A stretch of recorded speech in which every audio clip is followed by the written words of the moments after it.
Live from Daytona International Speedway, we bring you coverage here tonight of the Firecracker 200, continuing on the season for the G4 Sim Racing Vintage Clothing Cup Series, getting ready for 80 laps of racing at the Legacy Daytona here tonight. This track actually opened up the season as well, where we saw Cooper Johnson pick up the race win after he ended up being sixth going into turn 3. Could we see lightning strike like that here tonight as well? Jeff Green going to line up on the pole position alongside of Christopher Morse Jr. to begin on tonight's race. Seth Cole alongside of Matthew Rodriguez. And Matt, a little bit of an off week, a couple of off weeks here for these drivers, getting themselves set up here again to begin this home stretch down the second half of the season. And we already know the track record that these 87 cars have at Daytona. We saw it last season in season 1. We saw it in the season opener. These things slide into the corner, but what do you think? Some of these guys got to be pretty well versed in how the car is going to handle now, I would think. I mean, I say it openly every time I have to broadcast one of these pretty much races where I've never seen a car turn Daytona Super Speedway into basically Charlotte Motor Speedway in a way. I mean, you really have to kind of aim in the corners, treat this as almost a speedway track like Charlotte. And I've kind of noticed a few guys in the field. I mean, we haven't seen Jeff Green in a few weeks, so obviously nice to see him. Also, Robert F. Kenny, someone that we haven't seen here before, and I don't know if he's driven the 87 cars before. It's going to be interesting to see. There's actually quite a number of new names in the field here that we have not seen in the first half of the season. You saw Joshua Sobel rolling off from 6th. Steve Affont in the 11, going to be rolling off on the inside of row 5. A couple of drivers towards the back of the pack as well. Jonathan Beach in the number 5 car, going to be rolling off from 15th place. Then we did have Mike Pittman in the 17. He was scheduled to roll off from 14th place, but it looks like he is going to miss the start. I mean, it's not the end of the world. You can easily get your laps back. I wonder if he's just kind of hiding on pit road to maybe try to avoid this kind of giant accident that's going to end up coming at these super speedways. There's a driver that's also missing from our grid. A big miss from our grid, and that is your points leader coming into this race. The 33 of John Whitendorf not taking the green flag here tonight. He had 155 points over Christopher Morse Jr. coming into this evening's race. Morse Jr. is in the field, so could be a big points chunk that Chris Morse Jr. could cut into here tonight. Look at Shane Therian. Really, he's kind of someone I've got my eye on tonight, where he doesn't have that much experience in these 87 cars, but just looking at what he did last week and just kind of being fast at a track that he had no experience at, kind of immediately puts him at the top of my list as someone to be scared of. Yeah, he's going to drive to the inside here of Jeff Green to take the race lead, leading Jake Hounshell on that inside line. That's Gerald Campbell in the 31, the blue car on the inside line there. The MTV machine going to move into 3rd place. You see those cars back there dancing around. This is probably the worst place on the racetrack for these 87 cars because they get wicked loose through the tri-oval. And that's where it becomes a lot more difficult. I mean, realistically, driving one of these cars is almost like driving a minivan. I mean, it just has no feel in the front end. The rear end just feels like it kind of wants to float around and float away. I mean, it's a glorified boat. It's kind of it's a 200-mile-an-hour coffin, to be quite honest. And at the same time, you're trying to hang on to this thing, and we're at the older surface Daytona. I mean, riding on board here with Jeff Green, look at the bumps through the corner that they're going over. I mean, these are huge bumps that these guys are hitting. If the car's not upset already, it's certainly going to be by the time you come off the corner with just how much that car's had to endure through 3 and 4. That's what makes it so difficult, because there's so many bumps in turn 1 on that bottom line. And you think, oh, well, I just need to avoid the bumps. I'll just go a little bit higher up the track. Well, that doesn't exactly work, where you kind of have to lift the higher up you go, just because the car wants to throw itself into the wall as quick as possible. I mean, they're getting about 215, 216 on the end of these straights. And they're not Indy cars. They do not have this arrow that's really just pushes them to the track. They've run 2 super speedways so far this season. We already mentioned about Daytona with Cooper Johnson, the race winner. Talladega, they ran back a couple of weeks, about 6-7 weeks ago, and John Whitendorf went to victory lane as Johnson's going to push up the track. He's going to get Gerald Campbell in the 31. Ooh. Both slide down towards the inside wall, but I don't think they hit anything, so boy, did we dodge a bullet here for the first caution of the night. Johnson was really smart, and he realized he was going towards that inside wall. So what he did is he locked the front brakes, slapped the car right back around, and just nailed the throttle again to avoid the wall.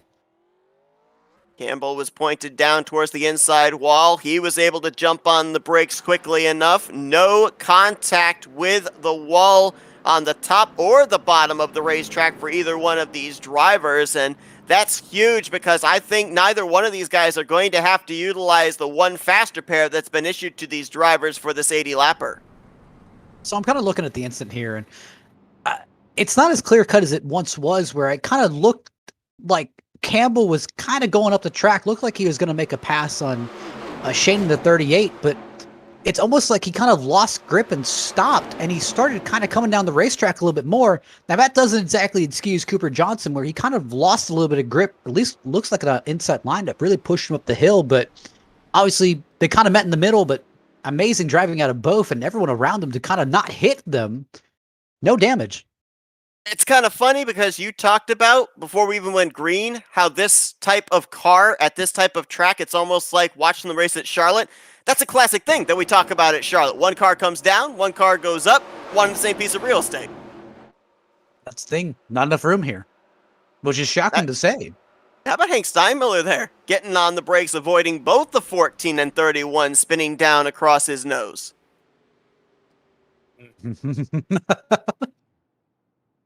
Taking on board Dangerous here with moves. the 63 there of Hank Steinmiller, as he was running at the time unofficially in the 6th position. And there's so many times where you just see that in front of you and you're thinking, oh, well, my day's done. And you're just kind of letting your hands off the wheel and saying, all right, well, take me. But amazing, just easily just letting off the throttle, letting the situation play out in front of him. And guys behind him not running him over. That's great. Now, the good thing is, as I said, I don't think any of these drivers are going to have to use their faster pairs. We did have a couple of drivers come down pit lane. Cooper Johnson was one of them. Looks like he might have taken on a set of tires after that long spin.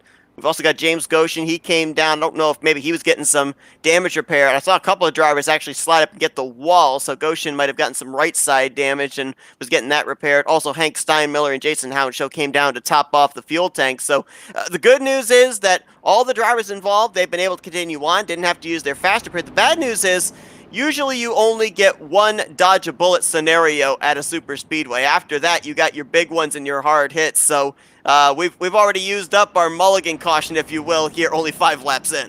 Well, that's also what I want to kind of bring up to you, which is, does this kind of affect the drivers and kind of how they're thinking? Obviously, that kind of both kind of shook Cooper Johnson and Gerald Campbell, where it's like, hey, I mean, that could have been a lot bigger than it should have been. Yeah, no doubt. Kind of looking at the guys up front in the field, where we're looking at that same situation of, hey, I'm kind of attacking this bottom lane. I can easily lose grip and kind of push up the track. It kind of gets your mind going. It definitely does, but does it maybe not put it quite to the forefront of your mind, knowing that, you know, if you make that mistake, you do have that faster pair to fall back on? I know that, you know, drivers would love to wait until the second half of this race before having to use that faster pair. They don't want to use it early on, but, you know, knowing that you do have kind of a mulligan to be able to come back down pit road, have a brand new clean race car, does that kind of make these drivers not quite as conservative here early on and try and see what the car can do to be able to test, you know, if I'm in this scenario with 5 laps to go, will this car stick if I make this move? Will I be able to find speed if I make this move? It definitely makes you a lot bolder, but you're willing to throw cars in situations where they have no right being. But it's a thing of, honestly, just throw it in there and see if it sticks, but you're going to have that same thought if you go under some guy and you don't have a faster pair of, uh-oh, what happens if my car pushes up? What happens if I go and just nail this guy on the outside? It's kind of a little bit of a concern, but I think it's Daytona. It's just kind of a roulette. Yeah. As we say, when we come to the super speedways, doesn't matter what type of car, what type of series, it's a wild card race. Daytona and Talladega, they always play their parts, but usually in ways that we don't expect. Always unpredictable. I want to highlight a couple of drivers here as well that we should talk about coming down this home stretch of the schedule with John Whitendorf not in the field tonight. We already mentioned that Chris Morris Jr. is looking to cut into the points lead, but Cooper Johnson, the Daytona winner earlier on this season. He's third in points, only 157 points back. Jake Hounshell, who's up here on the outside of the front row, he's fourth in the stands, 195 points back.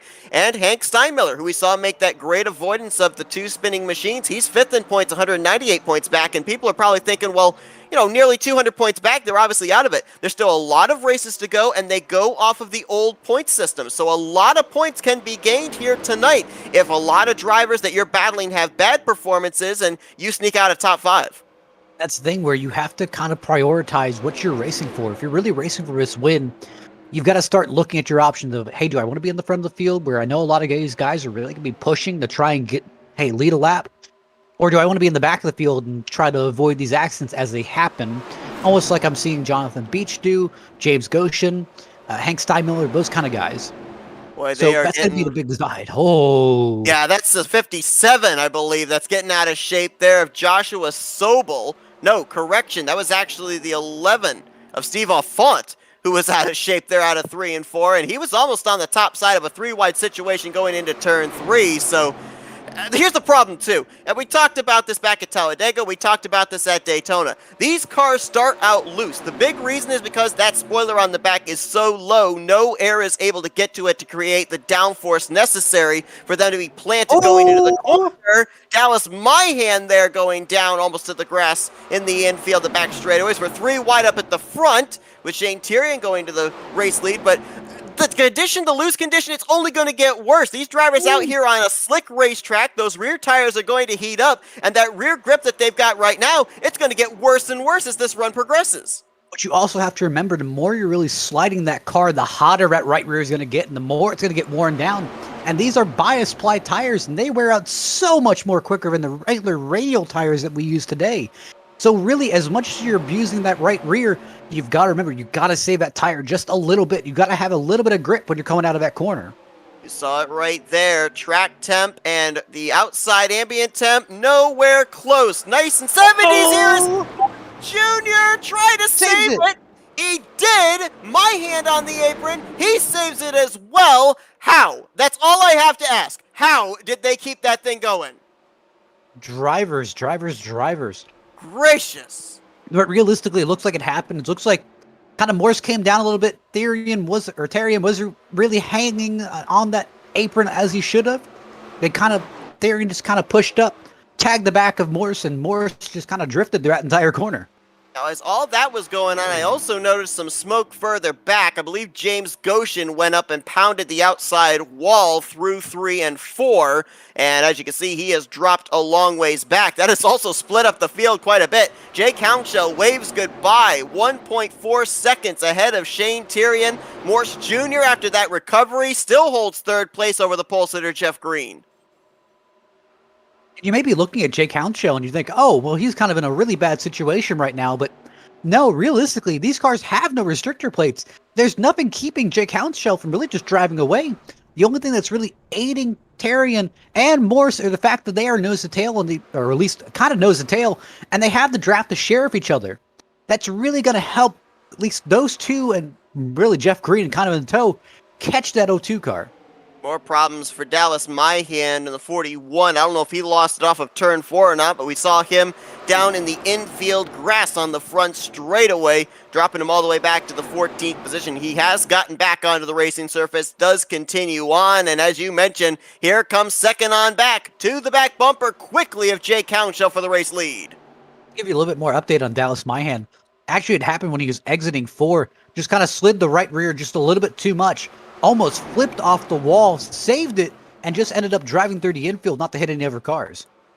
That was Myhan. If I recall correctly, back in season 1, the season opener at Daytona, he finished runner-up in that race, so he was certainly someone that I had my eyes on to maybe be able to get a victory here tonight at Daytona, and obviously he's going to need a caution probably to come out to help catch him back up to the front of this group that is getting awfully tight as Jeff Green almost pushes up into the left front of Gerald Campbell. The guy that's going to have to back out of this is going to be Jake Hounshell in the 0-2, and here comes Morse Jr. now up here making it a 4-man fight for the lead. Green's going to jump to the driver's right of Shane Tyrion. Now, Seth, I'll go ahead and bring your mind back to a comment that you stated where Is this fast repair making these drivers a little bit braver, a little bit more willing to try these moves earlier in the race? I mean, I think it is. I honestly think it is. I remember that back in the season opener, we were seeing 3-wide moves being made, a lot of torn up race cars early on, and then the race definitely calmed down because just about half the field had faster pairs about maybe 30 laps in. So everyone was preserving their stuff for the end. It's almost kind of a case of deja vu.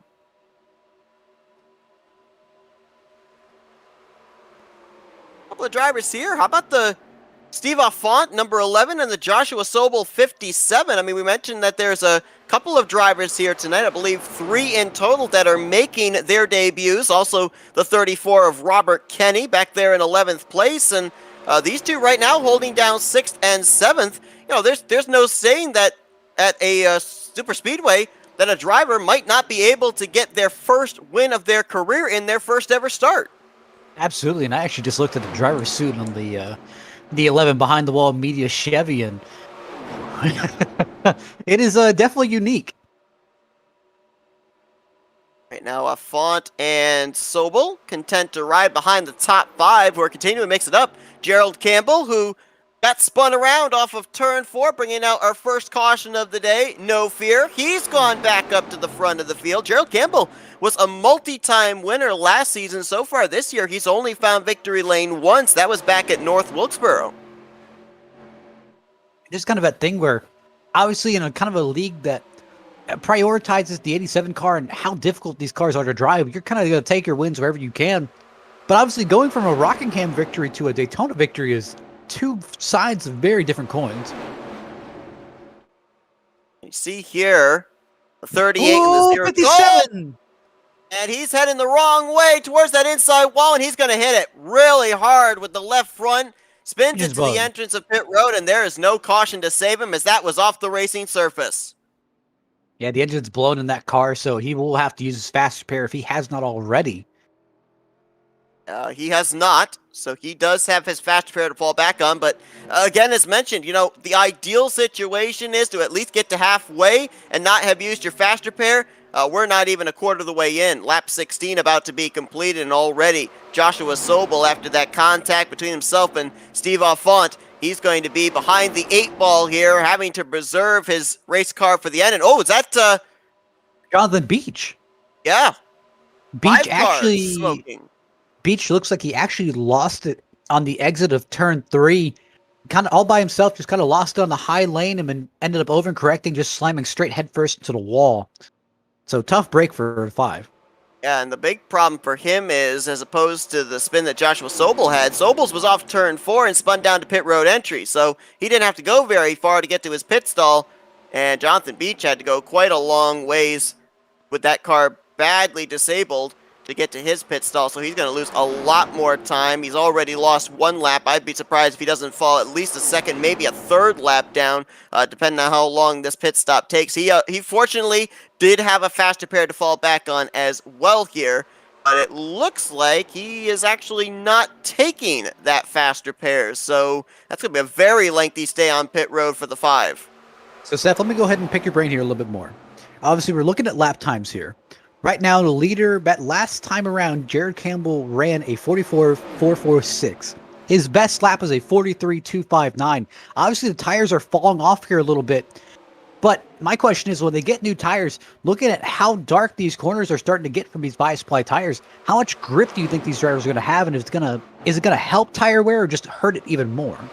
Honestly, I think it's going to help it just at least for the early couple of laps, maybe the first 2, 3, 4 laps. And I think that, you know, if they come out as a group, I think that's when you're going to see the aggressiveness ramp up again. I mean, right now we're having little battles side by side here for second, for third, for fourth, but we're not seeing the side by side 2 rows deep, 3 rows deep that we saw earlier on in this race. I think these drivers, they will take advantage of the fresh rubber, but to your point, I think what's going to happen, there's so much rubber that's being laid down right now, you put on those slicks, they're going to be cold tires. You're not going to have the heat in them. They're going to be going out there on, in my opinion, on ice. The tires, the tire rubber that's already laid into the track, it's going to be slick with the sun beating down on it as it is, the track heat the way it is. These drivers are going to be hanging on for dear life once they put those fresh tires on.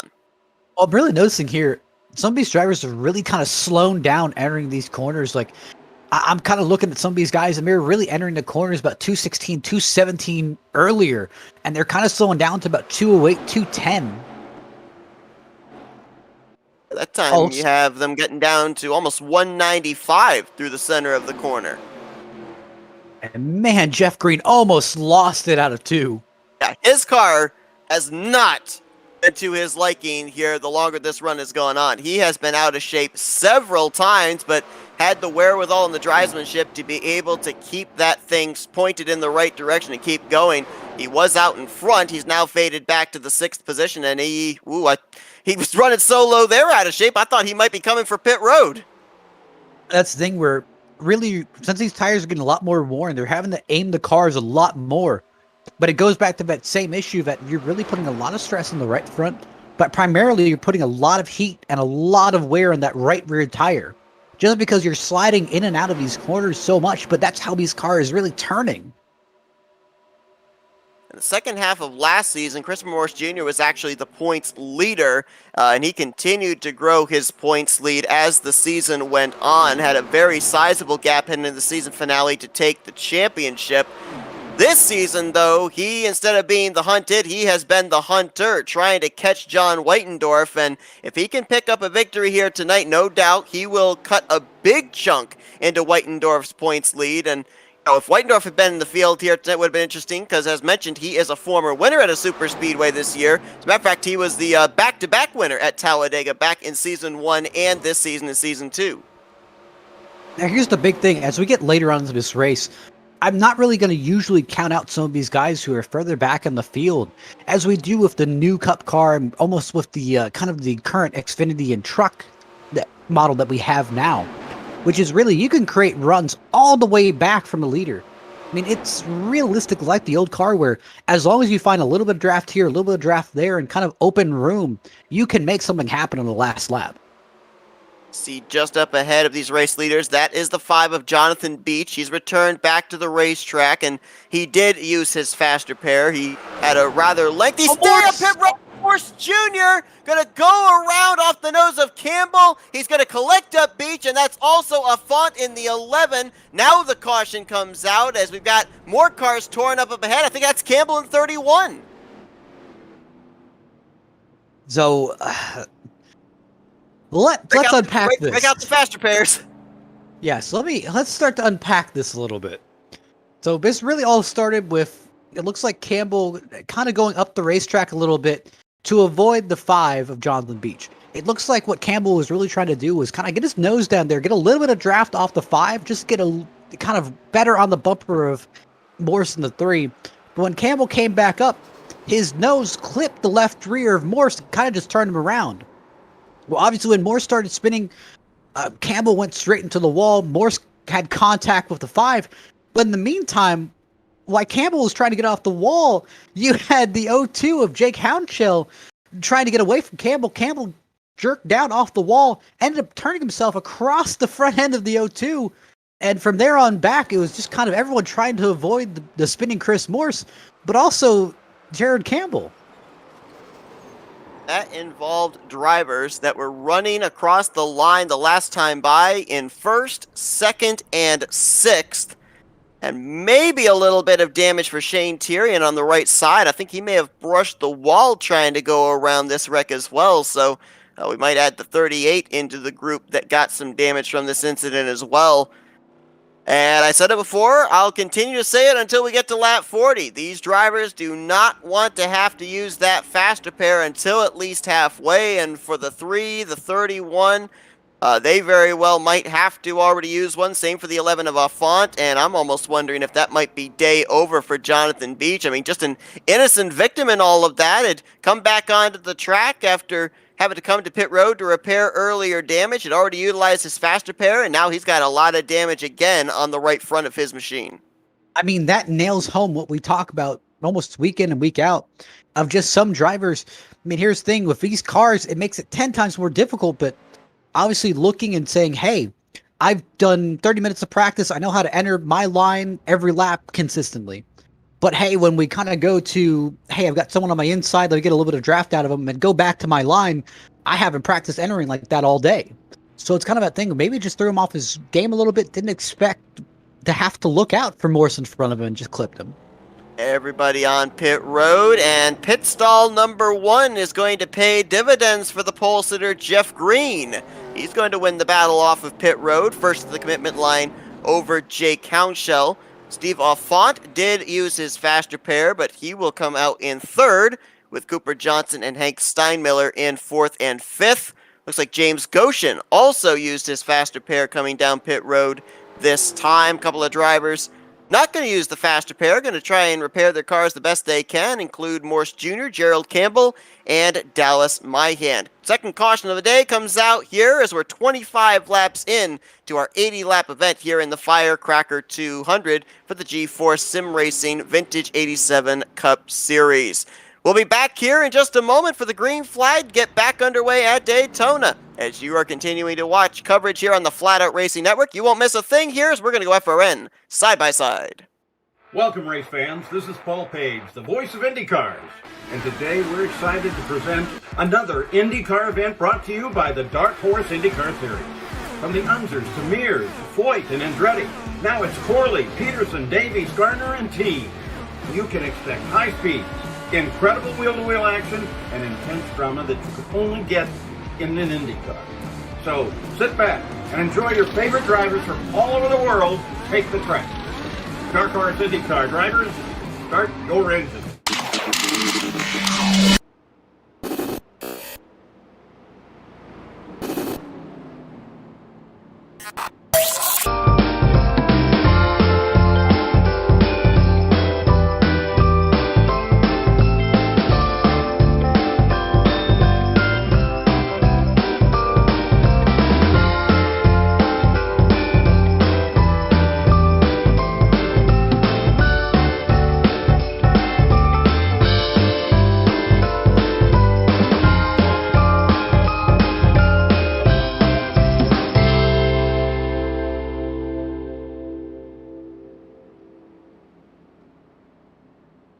Welcome, race fans. This is Paul Page, the voice of IndyCars.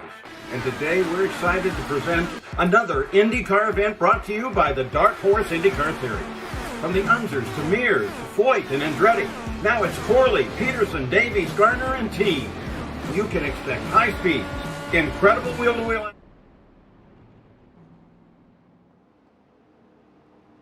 Green flag set to come back out here for the third restart of the day in the Firecracker 200. Jeff Green going to lead us back to green. Jake Hounshell and Jason Hounshell make that actually Jake Hounshell and Steve Offont the remainder of the podium, with James Hounshell on the outside, or make that Jason Hounshell. Sorry, I'm messing up my house shells here. Jason Hounshell on the outside of row 2, and then it will be Robert Kenny completing the top 5. Green flag flies once again. A couple of updates here. The drivers that we mentioned that had used their faster pairs, also we can add Christopher Morse Jr. to that list. It looked like he might have been trying to get the damage repaired manually, but he did use a faster pair here under this caution, and this caution puts Joshua Sobel, who had that issue off turn 4, from 2 laps down now to -1, as he was the lucky dog. I really kind of want to point out, I'm noticing some of these guys, maybe, I don't know if all of them took tires on this last stop, which kind of surprises me, but I'm noticing Gerald Campbell fall back, Jonathan Beach is in the wall, but some of these guys are just kind of taking a more conservative approach. Now, I don't know if that's because of tires or if they're just kind of knowing that their faster pair is gone and saying, hey, I need to kind of take a step back. Well, for Gerald Campbell, he had that damage, as we clearly saw from that wreck. He did not use a faster pair there, and so he will obviously, at least for the time being, I would think, be somewhat off the pace, hence why we see him kind of dropping back to the tail end of this lead group. Up at the front, we're going to go 3 wide. Shane Terrian takes a look to the inside of Jeff Green, who's double wide already, with the 0-2 of Jake Hounshell. But it's worth it to note, why Jeff Green was really so focused on defending that inside line is we kind of heard a little bit from Shane Terrian, and he really kind of mentioned that the outside line is extremely loose, that you're kind of having to jump out of the throttle to make it through the corner. So it makes sense why Green went down to block the 38 rather than kind of focused on the 02, just because the 38 can get such more better, kind of such great of a run on the bottom line than the top.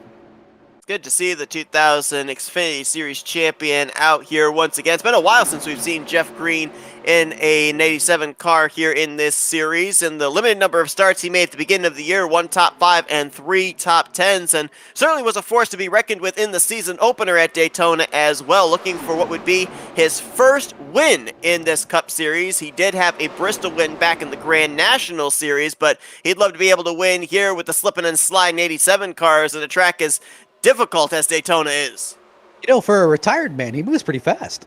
Yeah, I mean, Jeff Green, of course, coming out with that announcement a couple of weeks ago that he is retired from NASCAR as both driver and crew chief, and so now being able to jump in here without having to worry about any other duties into an iRacing machine. And, well, I'll tell you what, you talked about him doing the defending. He's definitely doing that. I mean, he's moving high, he's moving low, he's kind of channeling the inner Dale Earnhardt here, making sure that he doesn't allow either driver to get to his back bumper. To be honest, I'm kind of waiting for Jeff Green to try to make that Road to Pro push. See if we win the Coke Series. I'd love to see that. I'll tell you what, though, how about, wow, that's Robert Kenny out of shape. Give a call here to a couple of drivers that have been able to really pick up spots since the drop of the green flag. Kenny and Myhand are two of those Green's drivers. dropping. And is that a Font into the wall back there as well, just behind him? I don't know what happened to the two. Two kind of tapped the rear end, at least a little bit out of the tri-oval, kind of forced him to drop a lot of position, so I think he's taking a little bit more conservative approach. But it's kind of the Shane and Kenny show up here at the moment as Dallas Myhand's trying to interrupt that. Give a shout out there to Kenny! Oh, he's not going to save it. Kenny's going to go around on the apron, back up. Everyone, I think, avoided the Tabasco machine. And you're right, no yellow flag. How was that just a solo incident in the center of the corner? Isn't that just top off the Tabasco fiasco? I mean, definitely some poor luck, but that's kind of one of the thing of, I think that's a little bit of an inexperience there, just not knowing what the car would do on the inside line, since Kenny has really been kind of riding around the back early in that run. Well, he'd been doing a great job at that time. He had picked up 8 spots since the start of this race, and as you mentioned, not really certain of his previous history of being in an 87 car, was running in second place at the time. The good news, I don't think he's got a lot of damage. The bad news is he's now got to rely on a caution to get caught back up to this lead group, as we almost have some contact there. Left front of Dallas Myhand almost shook hands with the right rear quarter panel of Shane Terrian. And it kind of surprised me how much Myhand is really pushing the issue, at least knowing earlier in the race, I mean, kind of what he partially avoided. Well, Dallas Myhand, from what I remember, especially back in season 1, he is really aggressive when it comes to these super speedway races, and he is showing it here as well, as we might go 3 wide. We will go 3 wide. Jake Hounshell saw some daylight between the 38 and the 41. He took it, and he's going to go to the point. That's the thing where we've kind of seen the Hounshell brothers at least have some luck here earlier in the season. I'm kind of wondering how long that trend is going to continue, since it just seems like they get off to such a hot start, but just can't keep the momentum going. Well, here's the thing, too, for me. There's been a number of drivers, and some of them are in the field here tonight, that I've just been wondering when. When are they going to find victory lane? Because they've had very consistent years. Hounshell is one of them. The other one, the 63 of Hank Steinmiller. With the power we're seeing out of this 0-2 right now, and the fact that Steinmiller has been able to keep his car pretty much clean, he's kind of just riding right now. I think we're going to see him up here in the second half of this race. Daytona could be just the venue for them to pick up their first win on the year. Makes sense. I mean, here's the thing. Daytona still is that great equalizer. Even if it's in 87 form, it just makes it a little bit more difficult. Robert F. Kenny, he's often looks like the back straightaway. And that is that's actually over into turn 1. Just he's out off the with Jonathan tri-oval. Beach as well. And they are having the leaders fast approaching them over here into 1 and 2 as they keep it down there on the apron. So Beach is going to fall a 5th lap down, and Kenny is going to fall now 2 laps down, it looks like, to the leaders. That's the strangest thing I saw. Jonathan Beach was going out of the tri-oval. Almost looks like he pushed the car just a little bit too much, tagged the wall off the right rear, And Kenny was just coming off of pit road. I think he Wow. just took a faster pair, and the 5 just completely came and just cleaned out that car. You would be correct on the 34. He had taken a faster pair as, oh no, double zero of Jason Hounshaw. I thought he was going to bring it back up on the racing surface, but instead he's through the grass. Going to do a little complimentary mowing of the lawn there on the front straightaway, but does keep the thing going. I mean, I think I'd rather turn my car into a lawnmower than kind of turn it into a glorified lawn ornament. Well, this just in. You did turn your car into a lawnmower at one point. But anyway, up at the front, Jake Hounshell, Shane Thierry, and Dallas Myhan, they've now got a little 3-car battle going on. Jeff Green on an island of his own. Oh, That's another no, 3-car battle behind. Oh, hang on to it, Dallas. He will, but boy, he's going to lose a lot of momentum in a lot of spots. It was just kind of that same thing that we were talking about. He just got loose on that top line, didn't really lift, and the car just came right around on him. Did an excellent job saving it. I remember back when we were doing the Talladega race, Anthony said that these are some of the best drivers you'll see out on a super speedway, and it's not necessarily because of the fact that they've got the super speedway prowess, it's the way they're able to save these race cars. I mean, 9 out of 10 times, these cars should be snapping around, but we have seen so many drivers here today be able to make impossible saves, keep going. I mean, we've only had, 3 cautions here tonight so far? No, only 2 cautions here tonight. Under normal circumstances, with the cars we've had out of shape, we should be about maybe 5 or 6 cautions in, and we're not. And just the familiarity of a lot of these guys. Listen, they did race Daytona earlier in the season. They understand how these cars run. And the same thing with Talladega, where Talladega is a much bigger playground, and you've got a little bit more room to kind of catch mistakes around there.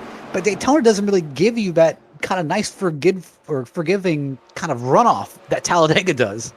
Yeah, and you talk about the fact, you're right, a lot of these drivers, at least 50% of the drivers that took the green flag here tonight, took the green flag in the season opener at Daytona, so you'd think they'd have the previous knowledge of how to be able to keep the cars underneath them. Nope, we've seen those drivers struggle just as much with the handling of their machines here tonight as drivers that may be hitting Daytona for the first time in an 87 car.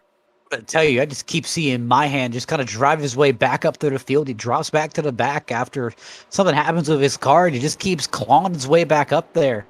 And the reason he's able to have such confidence is he still has one faster pair in the bank. He has not used it yet, but I'm kind of wondering if he's kind of expecting to use it, and that's the reason he's pushing so hard. Could very well be. I mean, actually, no, you're right. Yeah, Dallas Myhan has not used a faster pair. I think right now he's in the testing the limits of his race car type mode. We are nearing the halfway point of this race, so heading into the second half, we're more than likely going to see drivers force the issues and see if they are able to pull off a pass. If they aren't and they have a car torn up, then they'll be utilizing the faster pair here. So, you know, business is about to pick up, no doubt about it. The other thing I'm noticing here as well, we are about to enter into our longest stint of the race. They just completed their 15th lap here on this run. A thing we have not talked about is the possibility of green flag pit stops. We know this track's abrasive on those tires. The way that they're swinging into these corners, those rear tires are taking a beating. So how soon do these drivers have to start thinking about possibly having to come to pit road? Because I know for certain that they can't go 55 laps on a tank of fuel. Let me go ahead and bring one more point up here, which is looking at this top 5, there's only one guy who has used this faster pair and is up here, and that's be Christopher Morse. He's slowly clawed his way back up. Same thing with Dallas Myhan. We just saw him sliding a few laps ago. He just broke his way into the top 6. Myhan had drifted all the way back to 9th place. He's picked up 3 spots since that slide, now up to 6th. And he's knocking on the door of the top 5 because, as a matter of fact, he's got the entire top 5 right within his viewpoint there, going into the same corner as they are. So, I'll tell you what, that 41, he may have some damage that he sustained from some battle wounds early on, but that thing is fast. I'm going to tell you, the guy who I wouldn't want to face down in the final 10 laps is the Dallas Myhan that has one faster pair left in his pocket. That has to be one of the boldest drivers I've seen. Yeah, Dallas Myhan was involved in a photo finish in last year's season opener, came up on the losing end of that, but to your point, he has been fast every time we come to the super speedways. Is Jeff Green getting a lot of shape there in front of Christopher Morse Jr.? Now, I'm almost wondering about this strategy of Morse Jr. because wouldn't you think that a driver that's trying to battle for the championship, trying to get max points on John Whitendorf, who did not take the green flag here tonight, wouldn't you think he'd be wanting to ride towards the back, or at least towards the back of this lead pack? No, he's up here in that 4th position. If trouble breaks out here with the top 2, who knows? He might not be able to find a way through, and he does not have any more mulligans to fall back on. I'll play devil's advocate here and just kind of say that, listen, how this race is going currently, it looks like those 2 cautions early were kind of just flukes here at the moment, and really everyone's been doing a great job of keeping it green. And look at this, the field has spread out a lot more. Guys are racing a lot more conservative. I'm thinking Morris is kind of in that mindset of this race could go green all the way to the end, and he doesn't want to kind of putt around there in 10th place, let the field get so spread out that he can't make a move. I'm not certain. We might have had an incident take place that we didn't notice, and it didn't bring out a yellow. I'm noticing that the 11 of Steve Alfont and the 85 of James Goshen, they've actually been on pit road for the last 3 laps getting damage repaired. Both of these drivers had already used their fast repairs, so this would be manual repairs going on for their machines. I don't know if they got together or if they've just come down pit road on the same lap to repair damage they might have gotten on this run. It looks like it happened about lap 39 on the entry to turn 4. It looks like Goshen just kind of lost it in the corner and been overcorrected as soon as he hit the apron, came right back up the track, and Steve Alfont just had nowhere to go, slammed right in the back of him, and that's the end of both of their days, really. Goshen had pounded the outside wall in 3 and 4, which forced him to take his fast repair under the last caution. Steve Alfont was involved in the last yellow flag when he made some pretty extensive contact with the spinning Christopher Morse Jr., so tough break for both of those drivers. Alfont making his first start on the season here tonight, and he will have a pretty lengthy stay on pit road along with the 85. This will allow Jonathan Beach, who's also making his debut here tonight, to more than likely pass both of those drivers, as he's only a lap behind them right now, currently -5 to the race leader, which keeps changing hands every lap. It ends up being first Shane Tyrion, then it's Jay Cownshell, and now Dallas Myhand has worked his way up here alongside Morse Jr. for 2nd place.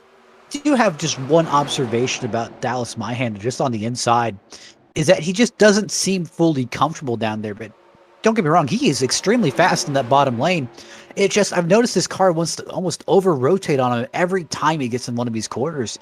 So it's just kind of an observation that I think he's noticing here, but just keeping it in check as the run goes on and the tires keep getting older. Doesn't look comfortable on the inside, and you talked during our commercial break with one of the drivers out there under caution. He told you that outside line, there's no grip there, so it almost seems like everybody's going to be fighting for that middle line here. A lot of grip, that's going to be kind of the big issue, is hunting for grip, but also make sure you're hunting for that grip, but you're not losing speed and you're burning up that right rear tire. You got to make sure you're not doing that one either. These drivers have been out there now for over 20 laps under the green flag. I am starting to notice a little bit of cloud cover from about maybe a third of the entrance of the tri-oval all the way over to the exit here of the back straightaway heading into turn 3. Don't know if that would affect the track conditions at all, affect the track temperature at all, maybe give them a little bit of added grip, at least over in turns 1 and 2. Looking right now at the ambient temperature and the track temperature, yeah, it's gone down 6 degrees. It was 102 when we started, now down to 96. So little bit of added grip there for these drivers to be able to utilize in the second half of this race. To be honest, I'm telling you, a lot of these drivers are hoping that cloud cover keeps hanging around in some of these corners, just because it does take some time for these clouds to kind of cool down the track a little bit. It's not as instantaneous as it used to be. But I mean, definitely looking at the the 5 car, Styrian. And the 38's going to loop it in front of the field as Beach is going to hit that inside wall. And, oh, actually, he got the tire barriers down there. There's only about maybe, I don't know, a couple of yards of tire wall there, and he hit the front end of it. The caution is going to fly for this incident. And one guy that's got to be jumping up and down right now, that'd be Gerald Campbell, because the strategy of not taking on the fast repair off the pace had him trapped a lap down. He is going to be the free pass car here under this yellow, so he will be able to get back in the lead lap and get the fast repair. That was about the best case scenario the 31 could ask for. Absolutely, and as I take a little bit more of an in-depth review of this wreck, I will say it's not time to kind of throw the 5 up on a spire and kind of throw stones on him because it wasn't exactly all of his fault here. Where obviously I can kind of see where Jonathan Beach was trying to get out of the way, but really the Jake Hounshaw was coming at him really fast in the inside. It looks like Jonathan Beach tried to move out of the way, trying to get away from him, but just didn't give enough time for Jake Hounshaw to get around him. Jake went to the inside, Jonathan went to the inside, kind of just met in the middle, and again, as soon as Jake kind of hit the back or left rear of the 5 of Jonathan Beach, sent him right up to the outside, hit the 38. That's immediately going to be a fast repair. Well, here's the thing that I've always been taught. If you've got the leaders coming up on you at a super speedway, the one thing you've got to do, pick a lane and stay in it. Have them go around you. Have them make the moves around you because you don't want to be a moving chicane. He did everything right. He held his line. That bump that came from the back end, that's what got him out of shape. I'll also play a little bit of advocate on that one too, because he didn't exactly hold his line. If you're looking at it, he went down just a little bit, but still that bump was coming, and I think that was kind of maybe not planned. Yeah, it does come down a little bit, but I don't think it's that much of an abrasive move to the inside that it should have thrown the 0-2 completely off and had him get into the back bumper there of the 5 machine. But then again, as well, as we mentioned, Jonathan Beach is making his debut here tonight, maybe not all that familiar with the handling of these race cars. I mean, you pull on the wheel and think that thing's going to gradually turn down out of somebody's way, and all of a sudden it jerks to the left. It's like, whoa, wait, hang on, what's going on here? This is not what I'm used to. So, you gotta have to throw that out there as well, that Beach is making his first start here tonight around these guys, not exactly used to the racing style of the drivers in this league, and it's unfortunate, too, because he's been around a couple of the cautions here tonight. The second caution actually came out as well when they were coming up on him as a lap machine. Interesting move. I'm noticing the 38 of Sheen Therian. He's deciding not to take a fast repair. He is indeed going to go with manually repairing that machine. So he will be coming out in the 9th position. He'll probably restart in 8th because Gerald Campbell will have to start at the tail end of the entire field, what with being the lucky dog. Looks like Robert Kenny, who did make his pit stop under that green flag, he's going to look to take a wave around here potentially, which would put him at -1. Joshua Sobel also a lap down. Jonathan Beach back on pit road, 8 laps down, more repairs on his machine. James Goshen still on pit road repairing his machine, but we do have our first retiree out of the race. Steve Offont has called it an early evening, as he will at least finish in 13th, maybe 14th if Goshen gets back out there. He and the 11 came down pit road on the same lap. One more lap completed for the 85 moves him from 14th to 13th in tonight's finishing results. You saw Campbell go around there. He will be getting his lap back, and actually, correction, Campbell might have actually been ahead of the race leader when that yellow flag came out. It looks like they might be giving the lucky dog the 57 of Joshua Sobel. And that's what I'm actually kind of surprised about, but it looks like Campbell's also on the lead lap as well. Yeah, I think it is frozen field when the caution came out.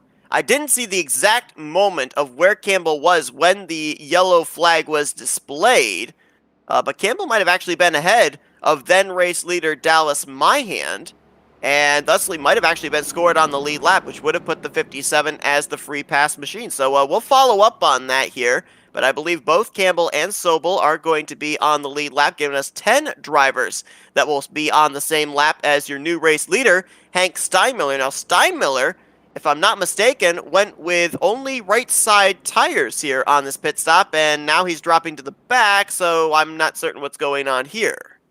That's a bold choice, but I'm kind of 50-50 on it, where it makes sense to only take right side tires, where, yes, that would be the primarily kind of abused tires on that right side, but also the temperature difference on the left and right sides, that could be enough to spin out the car itself. Well, it's going to be 30 laps to go when we get the green flag here for the Firecracker 200. Christopher Morse Jr. now is going to be the one to lead us back to the green over Dallas Myhan, Jason Hounshell, Jeff Green, and Shane Tyrion. Now going to slot into the 5th position as they're trying to get themselves positioned from 5th place on back. Green flag's going to fly. If you're looking for the drivers that used fast repairs, they're under that yellow flag. Looks like the only one that did was Jeff Green in the 2, and so he does not have a faster pair left for these final 30 laps. It's a bit of a bold choice, but I did notice Jeff Green did kind of tear down the fence a little bit out of the tri-oval, and I didn't know if it was really affecting him that heavily, but I guess he decided, hey, might as well take it now since it's past halfway. Actually, a correction as well. Gerald Campbell, since he was able to get back on the lead lap here to this caution, he used his faster pair as well. So right now, there's only a handful of drivers that still have a faster pair to fall back on. Dallas Myhan, Jason Hounshell, Shane Tyrion, Cooper Johnson, and Jake Hounshell, along with Hank Steinmiller. Those are the drivers on the lead lap right now that still have their faster pairs intact. Looking at the right side of Myhan's car, and the outside of Myhan's car has a little bit of damage on that right rear. I don't think it's going to affect the handling of it any bit, but it may affect the kind of the straight end speed and just alone. Talked about Shane Tyrion deciding not to use the faster pair. My hands! Yikes! Oh no, he's into Jeff Green, and they are going to stay latched together. Green's up on his side, he's now on his roof. Barrel rolling down the back straightaway, and we already mentioned it. He had already used his faster pair. Oh, and now further contact there between himself and Mayan as he tries to get the thing going. That could be race over for the pole sitter. Now, I won't immediately just write him out here.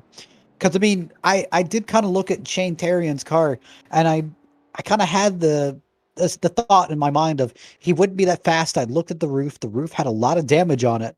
But honestly, when I saw him kind of tucked up in that pack, he really wasn't getting outpaced. He wasn't getting outlapped. He was doing really well. I'm kind of looking at Jeff Green's car, and it looks almost the same in a way.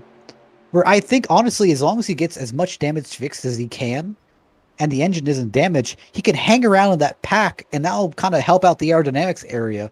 But later in the race, trying to make a late race charge for the win, that's where it's going to be an issue.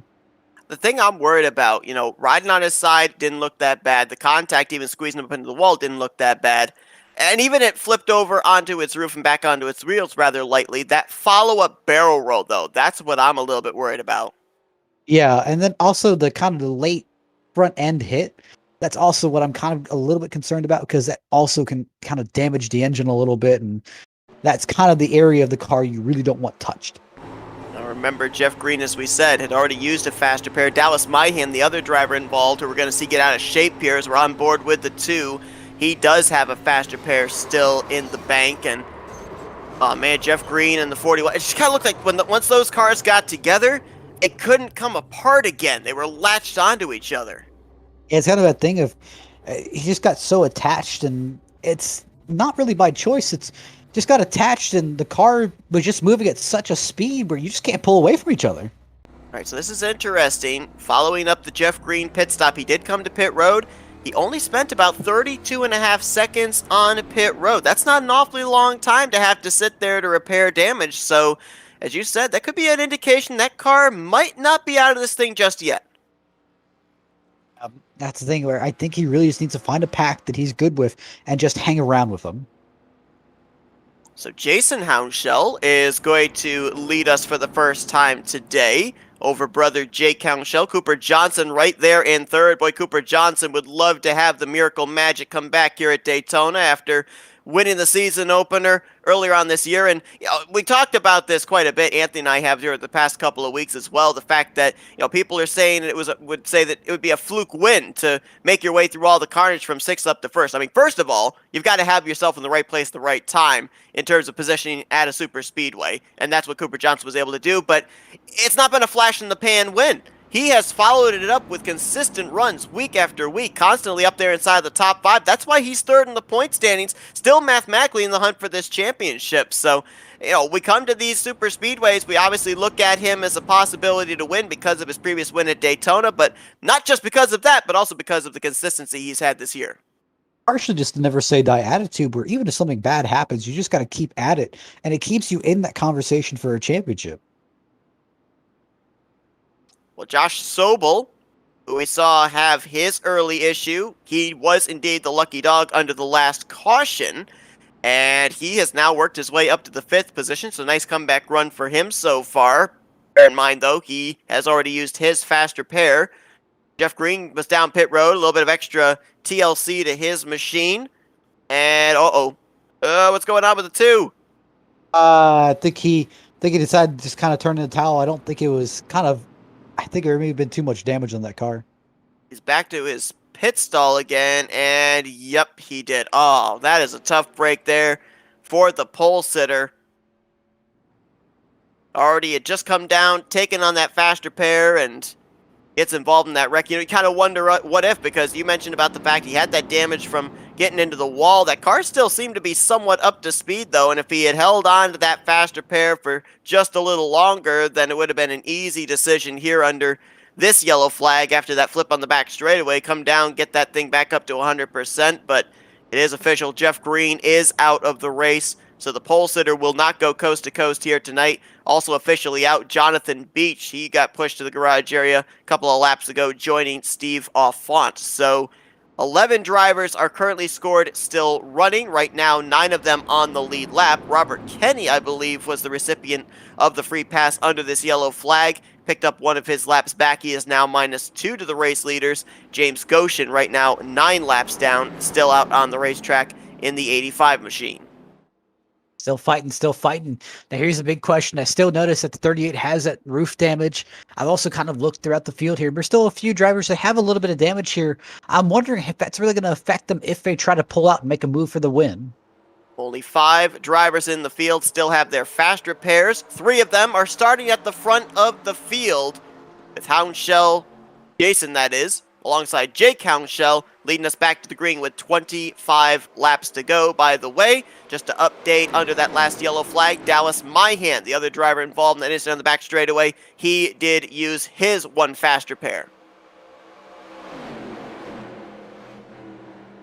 I'm noticing, I don't know if it was the right move for Dallas to really use his fast repair, but honestly, kind of all that contact, I understand. Johnson putting the pressure on the Houndshell brothers. Jake on the top, Jason on the bottom. Now Jason moves up in front of the 0-2 off the corner. Opens the door on that inside line through the tri-oval. Look at Shane Tyrion. I mean, that car, as you mentioned, it's been through the wars. You can hardly even make out the roof number because of the damage he's got up there, but that thing looks like it's got no damage whatsoever with the speed it carried there through the tri-oval. Actually, I think he's really good when he's tucked up under another car, but I'm feeling like when he gets with him out on this outside lane, I don't think he's going to have the speed nor the power to really make anything happen. Well, right now, he is putting on a show in the 2nd position. Well, make that now 3rd. He was edged ahead of Jake Houndshell down the back straightaway for a brief moment, but now left out to dry there on that outside line. The thing that I've noticed here in this race as well, and we've seen it all season long as well, both at Daytona earlier on this year and Talladega, is you don't necessarily have to have a drafting partner to be able to make up progress here at the super speedways, and that's in testament, as you said, to the fact these drivers don't have the restrictor plate pulling them back. That's the thing. You just Jake Houndshell. Wow, that car left the ground. All 4 tires left the racing surface with that impact into the outside wall. Nobody's going to hit him, and I don't think a caution's going to come out. It hasn't, at least at the moment. Hey. Wow, that thing just hooked back to the right. I have no idea how Dallas Myhan missed that. That just, it split Shane Tyrion and Dallas Myhan in 2nd and 4th place at the time. You're right. I don't know how we didn't have more drivers swept up into that one. But as I was kind of leading into, it just depends whether you have the kind of the fortitude down there to really keep your foot in it to make those moves happen.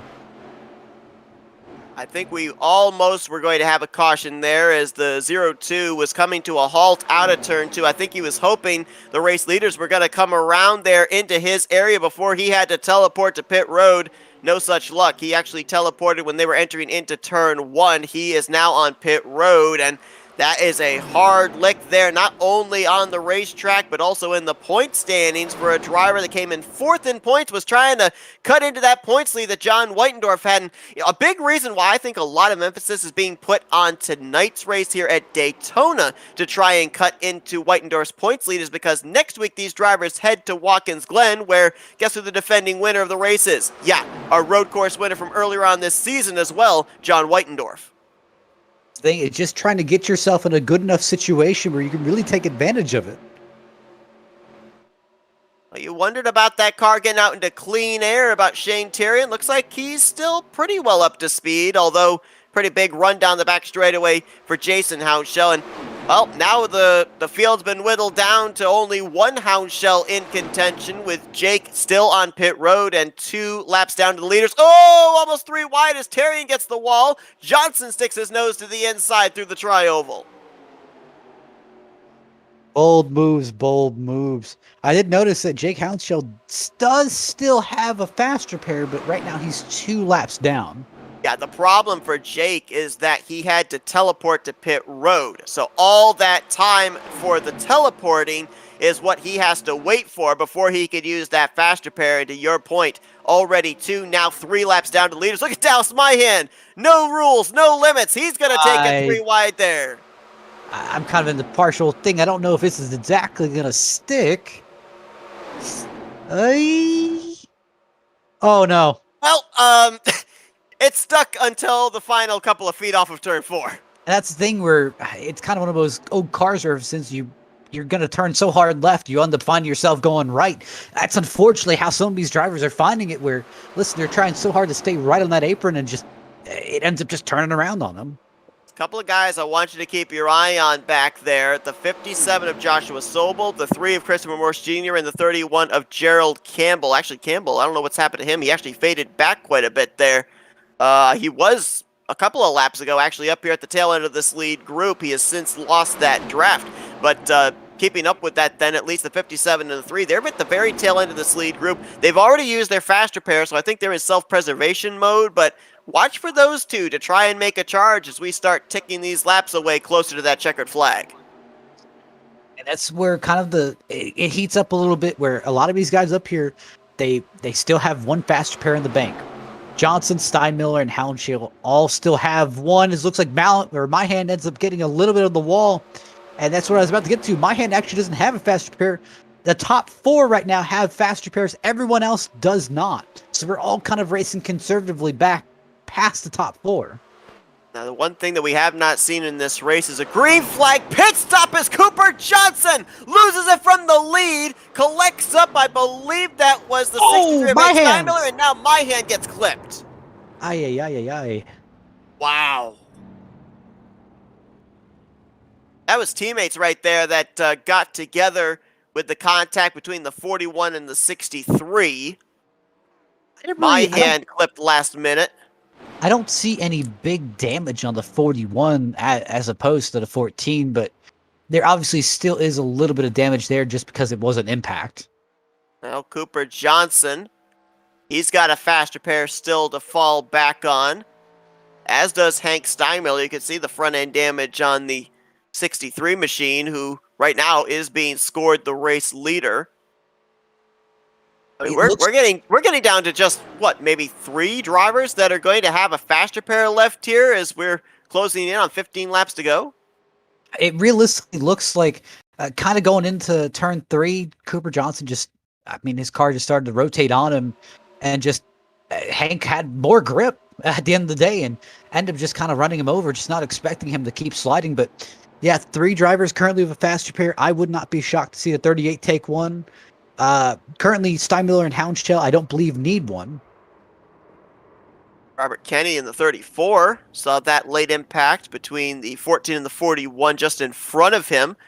And because he did not get involved, he'll get the lucky dog. He'll get another of his laps back, be -1 to the race leaders when we go back green. And I don't know, I wouldn't throw out the possibility that Kenny could find himself back on the lead lap before we get to the end of this race, especially now that heading into 15 laps to go territory, we know that the aggressiveness, we know that the blocking, we know that the moves, they are just going to ramp up more and more and more as Steinmiller is down pit road, as well as Joshua Sobel, Gerald Campbell, Cooper Johnson, Dallas Myhan. 2 drivers going to stay out here. The 00 of Jason Houndshell and the 3 of Christopher Morse Jr. Interesting strategy here on the part of these 2. This says to me that fuel was not a concern at all. I was going to talk about the possibility of green flag pit stops pretty much being null and void, and I think this just answers the question. Now all these drivers, they're coming down here Most of them for damage repair, but maybe some of them that are coming to take on tires, just looking for that little bit of added grip to make a late race charge. Here's the thing, laps are counting down. You've got about 15, I'd say about when you go green, about 14, 13 laps left. It's kind of that mindset of, I don't know if there's going to be another caution. And if there is another caution, I don't know if I'm going to want to come down the pit. So it's kind of using that mindset of, hey, let's see if I can set myself up best possible abilities for the end. And a lot of these drivers are trying everything they can where, obviously don't fill up the tank all the way, or I don't remember if it was back in Daytona where some of these drivers felt like they kind of more filling the tank up more actually helped it through the corners. Yeah, a lot of drivers really stating that they want to have the fuel in the back of those cars, that it kind of, in a way, does help with the rear end downforce, helps keep the rear end of the car planted a little bit better than a tank that would be very low on fuel capacity. There were a couple of drivers that you and I both thought were going to be using the fast repair. You thought Shane Tyrion would use his? Nope, he still got his in the bank. I thought Hank Steinmiller would probably use his after that little bit of front-end damage getting to the back of the 14. Nope, he's still out there, still has his fast repair to fall back on. And your race leader, Jason Hounshell, is the only other driver that is on the lead lap that still has a fast repair as well. So here we go, less than 15 laps to go, and of the drivers that are on the lead lap right now, you've only got about 30% of them that still have a fast repair to fall back on, and I've got the feeling we haven't seen our last caution of the day.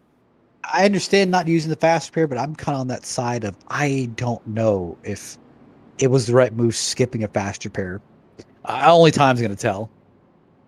It's the big thing that these drivers have had to kind of deal with all season long. Doesn't matter if it's a super speedway, a short track, a mile and a half, a 2-mile track, especially down towards the end of the race, because, I can definitely understand your apprehension, because let's say this thing goes green to the end and you don't win this race, you're left thinking, well, what if I had taken on that fast repair? Would this car have been done fast enough to get up there and win this race? Yeah, it's kind of always those what ifs where obviously it's kind of one of those, when to fold them and know when to show them. But here's the thing, Daytona is such a wild track where, listen, you can get a fast repair right now and you'll wreck 2 laps later. And let's say you don't get a fast repair right now, we can go green to the end. 11 drivers will be coming back here to the green flag. We will have 14 laps officially on the board when Jason Hounshell gets us back underway. 8 drivers on the lead lap. Cooper Johnson, the last of those, as he has been given the EOL penalty. Robert Kenny hoping for another caution. He's 1 lap down. Jake Hounshell -2. James Goshen -9. Green flag flies. Campbell, aggressive move there from top to bottom. They'll see what he's going to do here with Jason Hounshell and Christopher Morse Jr. into turn 1. And this is where it's kind of crunch time, where you have to think about some of your actions here. Obviously, Gerald Campbell's kind of came out of hiding a little bit more on the play here. Christopher Morse, he's been kind of lurking around here, but I expect him to make a little bit harder of a charge now. And is that Dallas Myhan on the inside? That is Dallas Myhan in that 41, still continuing to charge up here. Oh, hang on to it, Gerald. 3 wide up the middle goes Shane Tyrion. You saw it right there inside the cockpit of the 38. No lift. Man, I'm seeing a lot of issues. Campbell's good at a lot of tracks, but it just seems like super speedways are just not his forte. Yeah, he really has a tough time with how loose these cars get. The thing of it is, too, at a 1.5 mile track, the car gets loose. You've got maybe, 2 grooves that you're able to work with in trying to save the car before it gets up into the wall. You got about 3 or 4 grooves you have to deal with here in trying to save an out-of-shape machine. Yeah. And it's just so many extra steps. And also, you always have that fear when you're trying to save a car where it's, am I going to overcorrect? Am I going to shoot into the wall at 180? What am I doing? We wondered about Hank Steinmiller and Shane Tyrion not taking on their fast repairs. Looks like those cars still awfully speedy as they're up to first and second. Oh, Jason Hounshell's going to wipe out. I believe that's Dallas Myhan into the infield grass. Jason Hounshell almost had a blowover there. Got so far off the ground. Managed to keep it there, but both of those guys are out. Both cars sliding through the infield grass. Myhan came back on the racing surface, but there were no other cars behind, so no caution going to come out to save either of those drivers. Now it's a 6-horse race up here at the front. Steinmiller leading Tyrion. Morse Jr. with a lap machine between the two of them. Then Campbell, Sobel, and Cooper Johnson. Those are the 6 to settle it out as things really spread out up here in this lead pack with 12 to go. It's kind of just that knowledge of, I mean, listen, it's time's running out. There's almost 10 laps to go. Another hound shell out of shape there off of 4. That time it was Jake, the lap machine. And here comes Campbell. What a comeback after he was out of shape over in 3. I'm going to tell you, these lap cars have not been friendly today. No, they have not. These guys have been up here as if they're still on the lead lap. Jake Houndshell up to speed, used his faster pair, had that incident up into the outside wall in turn 2. Look at Campbell. Down below the yellow line, that's legal. You can use that here in this league, and Campbell is going to exploit it. He's going to go to the point. That's the thing of just knowing the rules, but I swear every time I see that 31 get in the lead, I'm just waiting to see him get sideways. It's almost like he hits a wall, right? I mean, that damage you talked about, wondering how it would be out in clean air, it seems like everybody behind him gets a really big run. I'm not necessarily certain if that's because they're just being able to utilize the draft or if that damage is affecting the 38 when he doesn't have somebody to draft in front of him. It may be a little bit of both. Campbell's going to have a pretty sizable lead off of turn 2. Shane Tyrion battling with the lap machine of Jake Houndshell. Then behind them, you got a battle for 3rd place. That's Christopher Morse Jr., the red, white, and blue good wrench machine, throwing back to Dale Earnhardt, trying to hold off Hank Steinmiller, who's trying to have his team sweep the Daytona weekends here this season. His teammate Cooper Johnson did it in the season opener as Tyrion and Houndshell get together. They all keep it straight for the time being. 10 laps to go, now 9. Caution. I partially don't understand. Oh, maybe you can help me. Maybe you can help me understand here a little bit. Just a lap car racing that hard. Yeah, I don't understand it either. I can't help you, to be honest.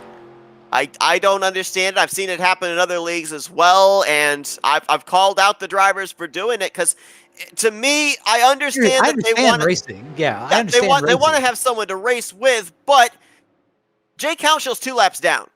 He's not going to be able to more than likely get in the hunt for this victory. He'd need 3 more cautions to come out, including the one that just happened. And with only, 9 laps to go, we hit the line that time, his chances of getting on the lead lap are over. Why are you taking the chance that you're going to wreck another driver that is in the hunt for the victory?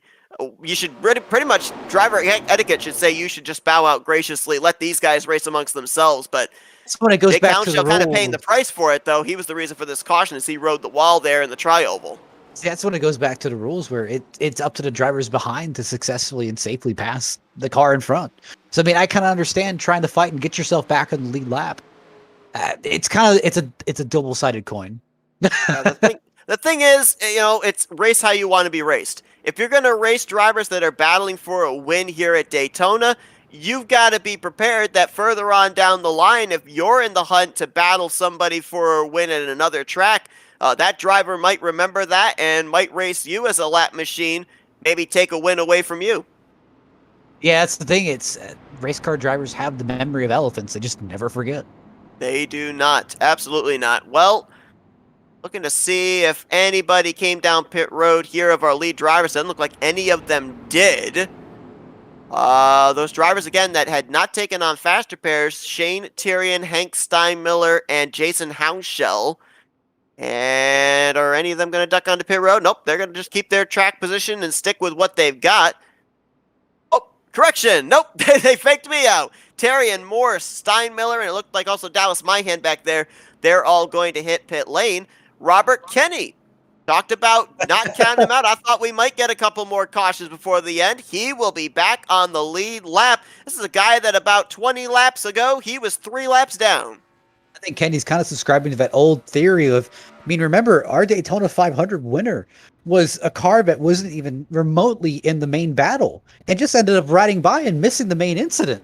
You're absolutely right. So we'll see if Robert Kenny, who ever since he lost those 3 laps, has kept himself out of trouble. if he might have himself a last-minute snipe for this victory here this evening at Daytona. It'll be Campbell, the leader, Joshua Sable in second, Cooper Johnson in third. Those were the drivers that elected not to pit here, as we will be going green more than likely with either 4 or 5 laps to go. I think it'll probably be with 5 laps to go. Lights should go out top the pace car this next time by. Shane Terrian came down pit road and looked like it was a very quick pit stop for him. It was a faster pair pit stop, actually. He will be restarting in 4th, Christopher Morris Jr. in 5th, then Hank Steinmiller, Jason Hounshell, Dallas Myhand, Robert Kenny. That's going to be your 9 drivers that will be on the lead lap to battle here for the victory. Kind of apropos, just, about maybe a week removed from Indianapolis 500 Day. We've got the Fast 9 here at Daytona. And you got to think, it's survival of the fittest now. You've got less than 5 laps to go when we restart. It's kind of just do what you can or hold your peace. You see the 85 of James Goshen. He's going to come to pit lane. And I think in the case of James Goshen, had that early issue, lost a number of laps having to get repairs done under green flag conditions. But a thing that I always say, run all the laps. Goshen comes into this race currently 15th in the point standings. He's still looking for his first top 5 of the season, 4 top 10s. And I don't think he'll be able to snipe a top 10 from Jake Hounshell here tonight. But, you know, an 11th place finish is certainly better than a 14th place finish with the 14 drivers that took the green flag. So you run all the laps you possibly can, get the maximum amount of points that you're capable of, and, I mean, who knows? Further on down the line, a finish here tonight of 11th for James Goshen could translate to a top 10 finish in the overall standings in the season finale. Yeah, remember, anything helps. If you're in that points battle, anything you have helps. Lights out atop the pace car. Amazingly enough, with 5 laps to go, Jason Hounshell and Hank Steinmiller did not... Oh, actually, nope, correction. Jason Hounshell did take on his faster pair, but Hank Steinmiller is the only driver here tonight that looks like he may complete this entire 80-lap event without taking on a fast repair. I mean, that car looked fast. Don't get me wrong. It looked really fast here on the last couple of runs, but he's restarting back in the 6th position, and I don't know. I honestly think that this close to the end of the race, I would have used the faster pair right then and now. I would have done exactly what Jason Hounshell did. It puts so many of these drivers back in contention where it's... Yeah, even Dallas Myhand's back in contention. He is!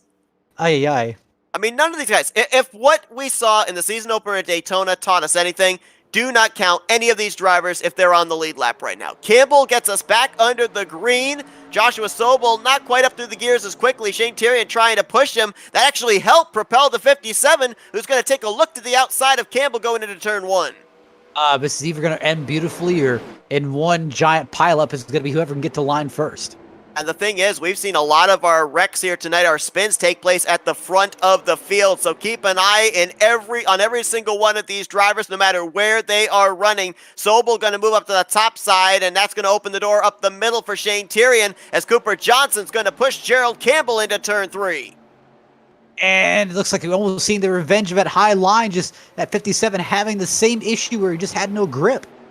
Little worried about these two being up in the front. Oh, just for the reason of their history so far tonight. Campbell got out of shape a couple of restarts ago from the lead. That's when Shane Terrian was able to go by up the middle. Cooper Johnson got spun while leading this race. Now Terrian's going to go to the point in the 38 around the top side. He's bringing the defending champ with him. That's the thing, Morse here, he's kind of almost a dark horse, and it kind of surprises me to say this, but I mean, he has been kind of keeping it quiet today, and he's been involved in incidents and had to take it easy. It's really last 3 laps. I mean, he can go all out. Yeah, Christopher Morse Jr., of course, coming off the momentum a couple of weeks ago when he won the All-Star race at Eldora. And now trying to see if he can pick up what would be only his 2nd win on the season. The defending champion looking to defend his title and cut into John Whitendorf's points lead that he accumulated during the first half of this schedule. He's going to jump to the outside of Gerald Campbell for 2nd. You've got, I believe that is Hank Steinmiller in the 63 looking to the inside 3 wide there. They had a little contact at the 31-63 as Campbell wicked loose through the center of 1 and 2.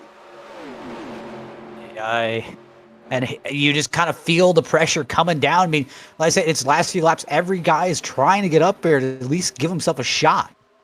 And you got Shane Thierry in the 38 there. You know, we mentioned this back at Texas, much like Jeff Green here tonight was looking for his first Cup win after being a Grand National Series winner at Bristol. Well, Shane Thierry, he has a Grand National Series win at Phoenix last season, but he is yet to win in the Cup Series. Now he's got Christopher Morse on his outside, Campbell behind him. 2 laps remain at Daytona. Can they keep it together and make it back to the white?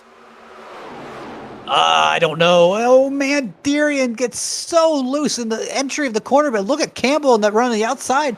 Morse is just sitting here waiting. Campbell went from low to top, high, wide, and handsome. Little contact back there as Jason Hounshaw goes below the yellow line. Look at and Kenny. Robert Kenny, the Tabasco fiasco, it's back. He's to the top. Oh, no. Oh, no, I should have called him out. Oh, no, he's going to get the wall. He's going to collect up. I believe that was Steinmiller. Caution is going to fly. They did not take the white. We're going into our only attempt of green-white checkered overtime. There's like 3 tires going out of turn 4. Oh, man. Kenny had already used a faster pair. Those tires you mentioned are off the 63 of Hank Steinmiller. Well, he's got a faster pair, but is he going to make it back to his pit stall is the question. I give Kenny mad props. I mean, here's the thing, last few laps, sending it. Obviously, again, I think it's another one of those cases, just inexperience. Just not knowing how this car reacts in that kind of situation. I think that Steinmiller will get back to pit road to his pit stall. Man, so Dallas, he won't my lose a hand lap is, with towing. My hand has avoided about 15 bullets tonight. I saw Kenny start arcing down, almost ready to take out the 41, and I can tell that Dallas probably just clenched and waited for it, and Kenny just snapped right back up the track, hit Steinmiller, Houndshell was involved. You remember the line from Dodgeball? I think for Dallas Minded, it's if you can dodge a car, you can dodge a ball. There's what happened to Kenny. Car got out of shape, and the thing that really snapped him around, I think he made a little bit of contact with the right rear quarter panel of Shane Thierry, and that just shot the car up there into the wall and then down into Hank Steinmiller. And you talked about those tires littering the exit of turn 4. We're going to follow that 63 of Hank Steinmiller and just watch how this car just completely shreds apart with follow-up contact from, I believe that was the lap machine of Jake Houndshell. There's the shot. Oh, wow. That's the hood of the 02 back there, sliding down the banking of turn 4 onto the apron. There's the tire rolling down, hitting the wall. That, I believe, was the left front tire of Hank Steinmiller. The right front tire got ripped off of Houndshell's car. And I believe actually both the Houndshells were involved. I think some right side damage was sustained on the 00 of Jason Houndshell, but he's able to continue on right now, being scored in the 5th position. Oh boy. So this is our only attempt at overtime for a green-white checkered. If you don't know the rules of green-white checkered, these drivers will receive the green flag. They must make it back around to the white flag to be able to race back the final lap to the checkered flag. If a caution comes out between the green flag flying and the white flag flying, the field is frozen. The leader at the time is declared the race winner. Gerald Campbell and Christopher Morse Jr., they are both former winners this season. Campbell winning at North Wilkesboro, Morse Jr. winning at Darlington Raceway, tracks that they had actually formerly won at back in Season 1 as well. Shane Thierry, we already documented. He's got a Grand National Series win at Phoenix, but he does not have a Cup win. He's looking to get one here tonight, rolling off from 3rd. Dallas Myhand was the runner-up in the season opener for the Cup Series back in Season 1. He's currently in 4th, and Jason Houndshell, who has really found some up and downs this season, currently 9th in the point standings with only 1 top 5. He's looking for his 2nd top 5 of the season, maybe his first win of his G-Force career. Cooper Johnson looking for back-to-back Daytona wins, looking for the sweep. He's going to restart in 6th. Joshua Sobel looking to win in his debut race. He's 7th, and Hank Steinmiller did make it back to pit road. He did get that faster pair. He's still up to speed. He's still in the hunt, trying to make it a sweep for his team here at Daytona, but he's going to have to kind of proverbially do the last to first challenge from 8th to first place here with only 2 laps remaining, maybe even 1 lap remaining, depending on if this race ends under the caution or not. Looks like Robert Kennedy, Jake Hounshell, they're still going to sit on pit road. They will not be at the conclusion of this race, be a factor. James Goshen also still on pit road as well. So those drivers will finish off the lead lap. It's 8 drivers to settle this thing out. Matt, who you got your money on? Honestly, I've been focusing on him so much. I like Dallas Myhan's chances. But if I need someone who I could just default back on to possibly just drive through this entire incident, Joshua Sobel. I think he could be the one who everyone in front of him could wreck, and he could probably drive his way through it. Well, Cooper Johnson was 3rd on the final lap in the season opener. Or make that 6th, I'm sorry. He was 6th going into turn 3. That's where I got the 3 in my head. On the final lap at Daytona, went on to win the race. He's going to restart 6th here, but I'm going to go with another Cinderella story. Give me Jason Hounshell. I think we're going to see another first-time winner here in the closing stage of this Daytona race. I think it could be that 0-0. Well, we're going to end up finding out. It's going to be a green-white checker, but this will be the only attempt at the green-white checkered.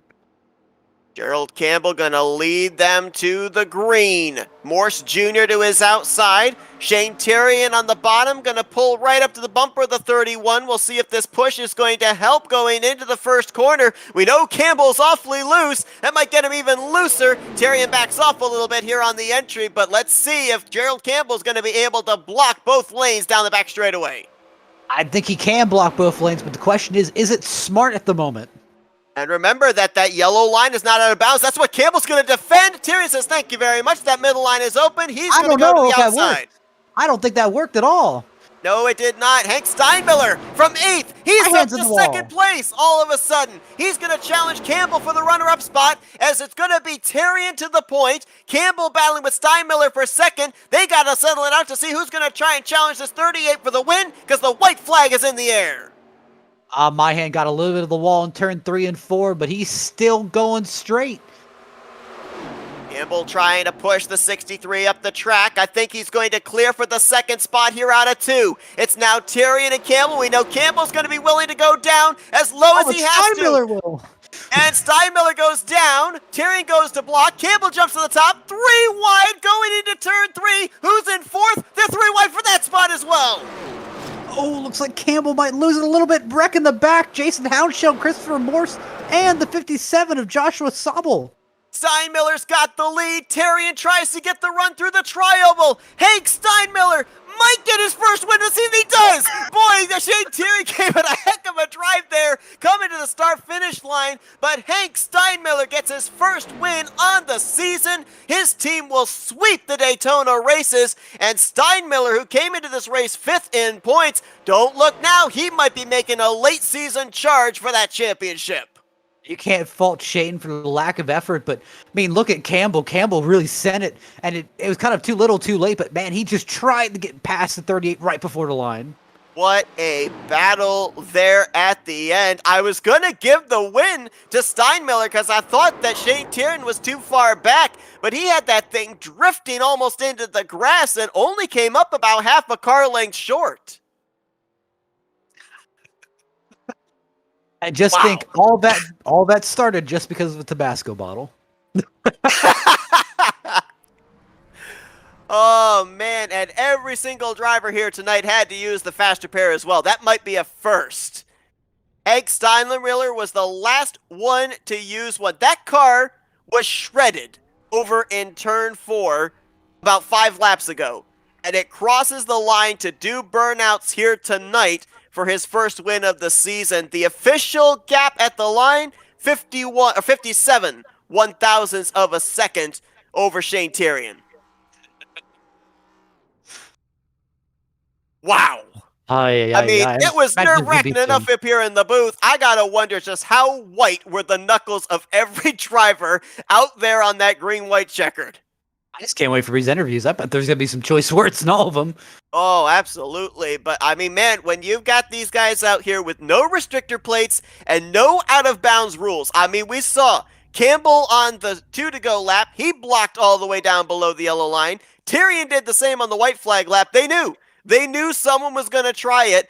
And amazingly enough, it was actually, in several occasions, the middle line, the inbounds line, that got the advantage going into turn 3. But wow, that was an unbelievable finish. And we've already had the track record. We've seen Daytona back in season 1. We saw it in the season opener. We knew we were in for a heck of a finish with an overtime green-white checkered. And once again, Daytona not disappointing us at all.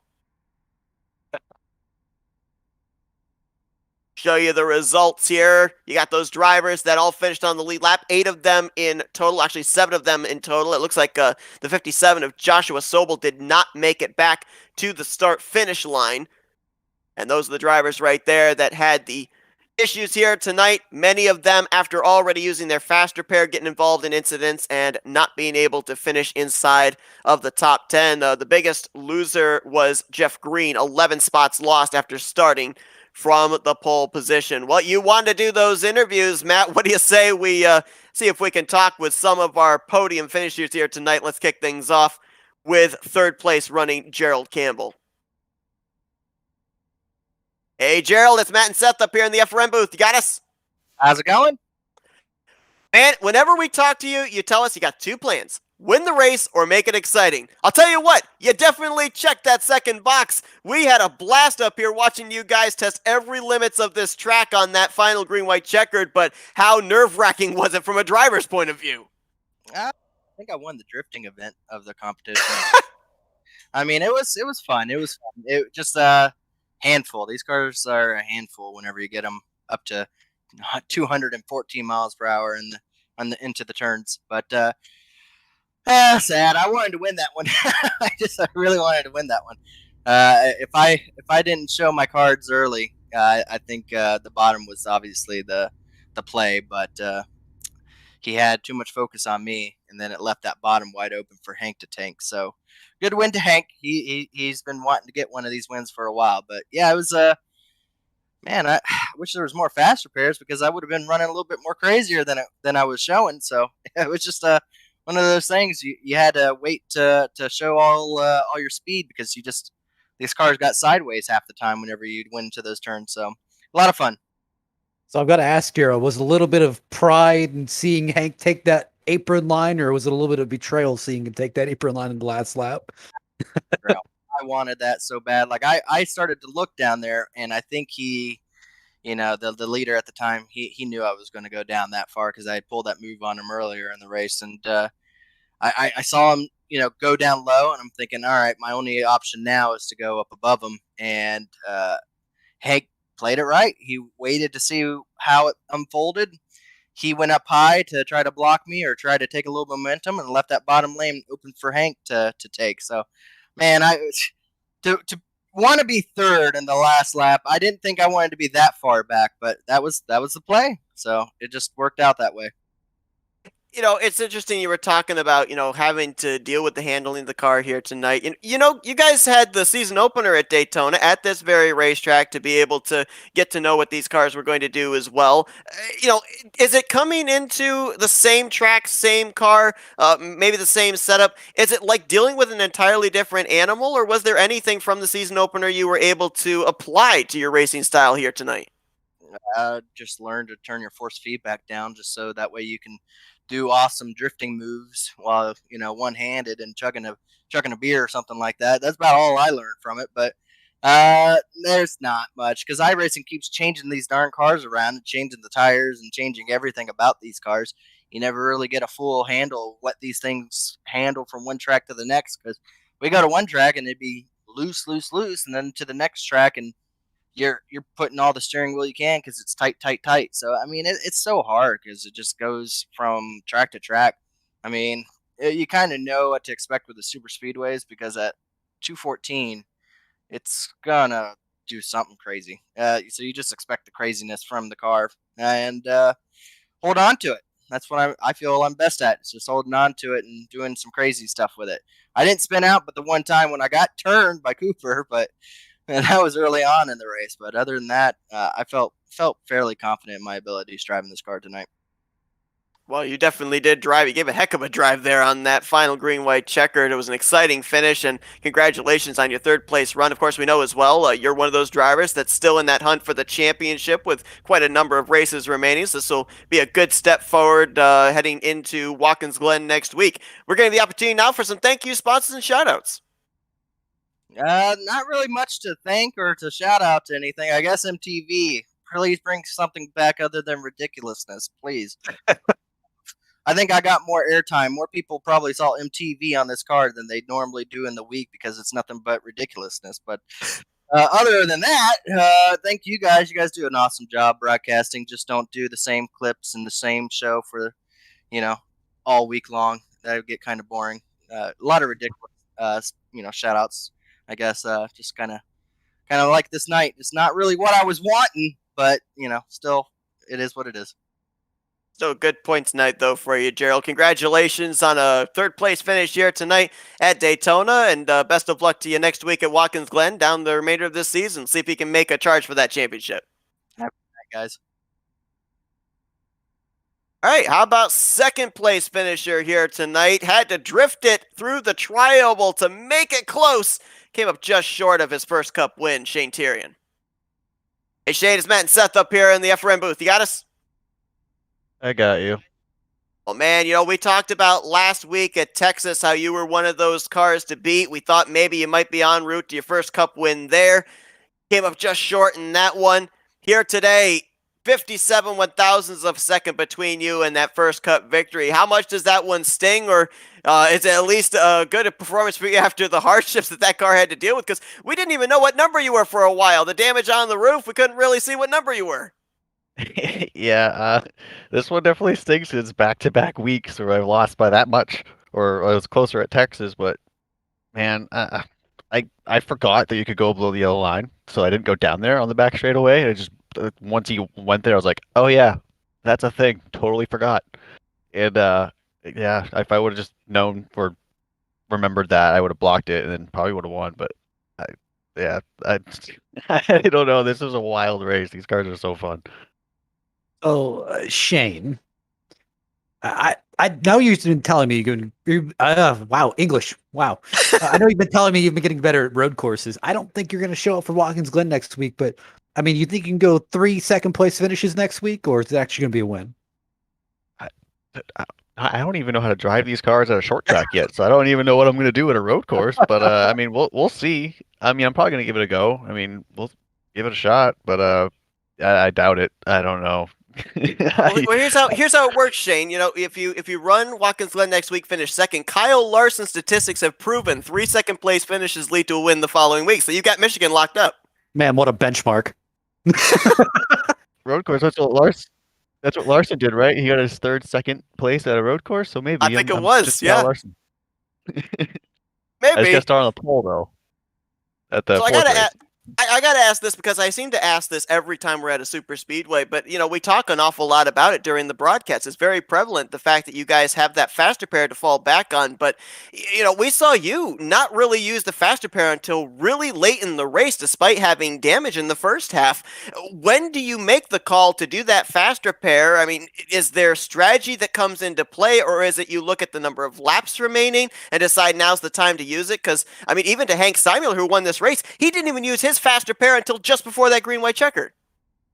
I mean, I didn't realize how bad my damage was until I got to the lead, and then I just dropped like a brick. But I could hang with those guys. I was like, all right, gonna need a yellow, but I don't want it to come out until like there's like 10, 15 laps to go, and it did. But yeah, that's just strategy. I mean, I knew there was gonna be yellows at the end because these things are just wild. People will, like you saw Kenny, just flying on the top, but didn't let off the gas enough and just lost control. So I knew that was going to happen with somebody, and it paid off. But I didn't get the win, so it didn't really pay off. But Well, Shane, nonetheless, a great run for you here tonight. You made quite a splash here in the Cup Series with those back-to-back second-place finishes. We know that you were strong in the Grand National Series, so it's only a matter of time before you're going to be able to get that Cup win as well.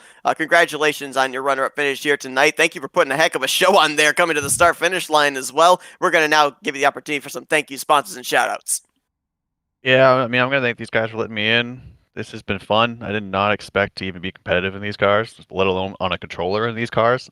And then of course my sponsor and controllers. You guys were broadcasting. I knew. I was like, I'm not gonna get them, so I'm just gonna make it flashy, just so just so you guys have a good time watching the finish. But hopefully I can actually pull one of these off at some point. Well, Shane Taryn, he had a strong car here tonight. He brings it home second place in the Firecracker 200. Congratulations, Shane, and best of luck here down the remainder of the season. Yeah, thank you. All right, last but not least, let's go down to victory lane. First time this season, Hank Steinmiller is a winner in the Vintage Clothing Cup Series. I'm sorry, I pulled the wrong one. This isn't the season opening Daytona. This is the second Daytona race. Hank, it's Matt and Seth up here in the upper rim booth. You got us? Gotcha.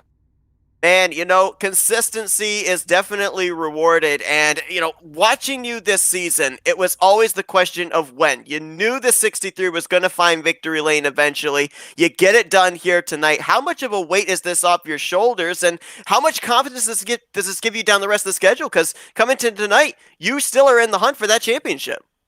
I really needed this, I guess, more for confidence than anything. I've come up second probably more than anyone in this series, at least. So I feel very comfortable at the super speedways, and I think I showed that tonight. I'm glad I got it done. That really puts me back in the points picture. So I just want to compare notes. So did time slow down when you went to the apron on that final lap, or did your heart just keep beating faster and faster? It was just time to keep pushing the pedal. I don't know if they were going to block or not, but they were getting a shove if they decided to. So. Now, I mentioned this with our runner-up finisher, Shane Tyrion, about how prevalent faster pairs are, especially when we come to the super speedways. The strategy that comes into play of when to use it and when not to use it. If we think about it, with the wreck that you had over there in turn 4 for that final caution of the day, if you'd already used a faster pair, that was night over. I mean, the strategy to use the faster pair, save it till the very, very end with the chance that you may not have even gotten to use it at all here tonight. I mean, how much did that play into your ability to win here this evening? It was everything, and I learned my lesson at Talladega. I don't know if you guys remember that, but I had a faster pair with that last caution, and I wasn't too worried about, obviously, like I had the faster pair, so I wasn't too worried about getting in a wreck. And when I hit Seth in that race, it blew my engine to the point that I couldn't drive the car back. So I had to tow with 2 laps left and went a lap down, even having a faster pair in the pocket. So I wanted to keep it clean, but I didn't want to blow it up. And we were so close to blowing that up. It was showing smoke, everything. I had to get down to first gear to even get it moving. It was losing speed in second gear. So we barely made it into the pits to get that faster pair and then that mad dash to the finish. Well, Hank, congratulations on your first win of the season. A big one for you here tonight. Also, your team sweeps Daytona here this season with Cooper winning earlier on in the season opener at the beginning of the year. So we're now going to give the opportunity for some thank you sponsors and shout-outs. Yeah, thank you guys for the broadcast. Chris for the league. Glad I finally got it done. And shout out to my partners over at the Juicebox Pod. Check them out on Spotify and wherever you get your podcast. Hank Steinmiller finally puts a 1 in the win column. He wins the Firecracker 200 here tonight at Daytona International Speedway. Congratulations, Hank, and hopefully this is a sign of maybe a couple more wins to come here before the season ends as you try and win that championship down the home stretch. Hopefully. We'll see if we can get the top 5s first, get the consistency down. Wow, what a race here tonight from start to finish. I'm out of breath. I mean, these guys here, you were talking to Hank about, was his heart beating fast or beating slow, and it was a steady, fast beat. I mean, for me, I think I had just as much of a flutter in my heart up here, and I wasn't sitting down in one of those cars. I mean, I ask it because, people can say, yes, it's all virtual and everything, but, you still get in the moment and your heart starts beating and you're kind of, you cut that tunnel vision. It's like, oh yeah, I can win this, and you're looking for how to win it, and you're not even paying attention to anything else, and it gets to be kind of bigger than it is.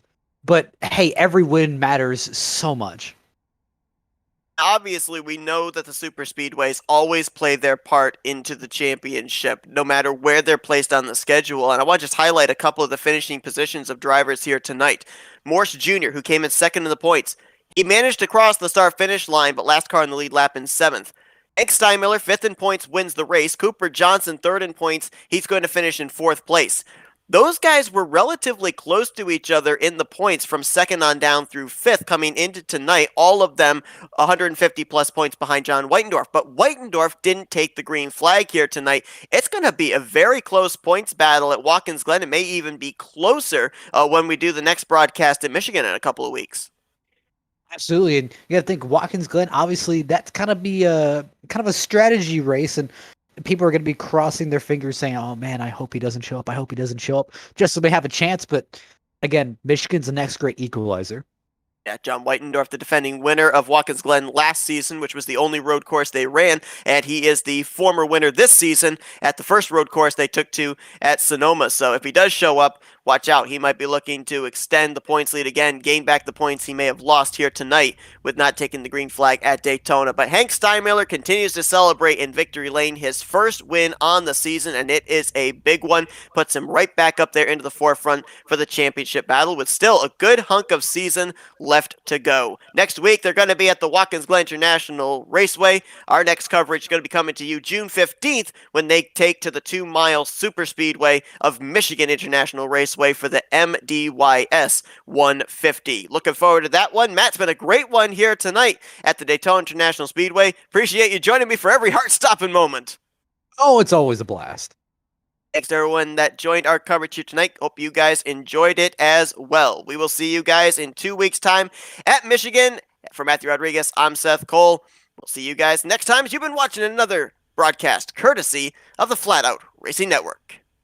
This broadcast is the copyrighted work of Flatout Racing Network and may not be rebroadcast, retranslated, or used in any form without the express written consent of Flatout Racing Network and iRacing.com Motorsports Simulations. Flatout Racing Network would like to thank you for your support, and we hope you enjoyed tonight's broadcast.